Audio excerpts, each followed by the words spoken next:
तो अब हम देखेंगे इवेंट हैंडलिंग, ठीक है। इसमें क्या होगा, हम एक बटन बनाएंगे और उसको चेक करेंगे कि किस तरह से हम जे क्वेरी के थ्रू उसको कंट्रोल कर सकते हैं, ठीक है। तो मैं index.html में जो थिंक नाम से बनाया था मैंने डिव, इसको थोड़ा चेंज कर देता हूँ, ऑथेंटिकेटिंग कर दिया, ठीक है, जिससे लगे कि थोड़ा अलग है ना।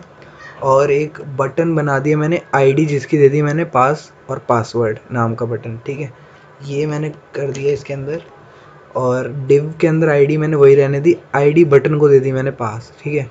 तो इनकी थोड़ी स्टाइलिंग करने के लिए मैंने क्या करा, style dot C S S में टेक्स्ट को दे दिया मैंने पैडिंग टॉप और बॉटम से 40-40 पिक्सल। क्यों? क्योंकि इससे क्या होगा, जो जब मैं इसको रिफ्रेश करूँगा तो ऑथेंटिकेटिंग जो है ऊपर से तो 40 पिक्सल की दूरी पे है, नीचे से भी 40 पिक्सल की है, तो थोड़ा खुला खुला लगता है, ठीक है। तो मैंने इसको पासवर्ड नाम से वो दिया, बटन के अंदर मैंने टेक्स्ट लिखा है, ठीक है। अब मेन पे आते हैं, मेन पे ही तो हमें जे क्वेरी का यूज़ करना है, यहाँ समझने की बात आती है, ठीक है। तो हमने ये पहले से ही लिखा हुआ था पिछली वीडियो में। अब क्या करेंगे हम, सबसे पहले हम देखेंगे एज़ यूजुअल कि जावास्क्रिप्ट के थ्रू हम कैसे करते हैं, ठीक है। जो आपको पता ही होगा पहले से, थोड़ा सा रिफ्रेश हो जाते हैं। देखो एक फंक्शन बनाएंगे सबसे पहले, है ना। फंक्शन बनाते हैं, उसको कॉल करते हैं, यही काम होता है जावास्क्रिप्ट में। फंक्शन बनाया यूजिंग जावास्क्रिप्ट, ठीक है। और 2 राउंड ब्रैकेट, अलर्ट दे दिया वनीला, ठीक है। ऐसे लिख दिया मैंने कुछ भी दिखाने के लिए। अब हमने फंक्शन तो बना दिया, अब उसको कॉल कैसे करेंगे, तो कॉल का एक तरीका होता है,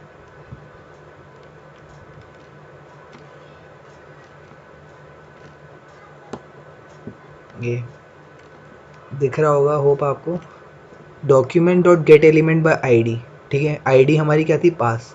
पास किसकी आईडी थी, पासवर्ड की, है ना। अब पास आईडी दे दी ऐड इवेंट लिसनर। पहले से ही बताते आए हैं कि इवेंट लिसनर क्या करता है, क्लिक करने का मतलब, जब हम क्लिक करेंगे तो यूजिंग जेएस को कॉल कर देगा। यूजिंग जेएस क्या एक फंक्शन है ना।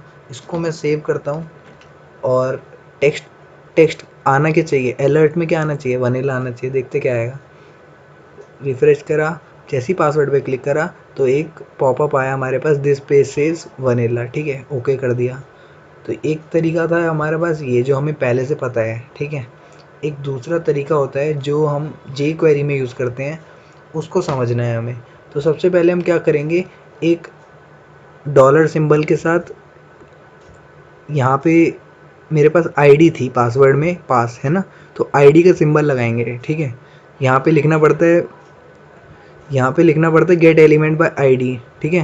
मगर पास आईडी का सिंबल लगाएंगे, और ऑन, ऑन जो है जैसे यहाँ पे इवेंट लिसनर है ना, उस तरह से एक मेथड है। इसके अंदर हम क्या करेंगे, ऑन माउस डाउन, अभी मैं बताऊंगा क्या होता है माउस डाउन, ठीक है।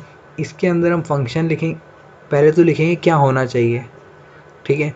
फिर लिखेंगे फंक्शन, और फंक्शन के अंदर करेंगे काम जो भी करना है। जैसे मैं करना चाहता हूँ अलर्ट, अलर्ट क्या करना चाहता हूँ, एक पासवर्ड, और पासवर्ड का नाम दे दिया मैंने कुछ भी, ठीक है।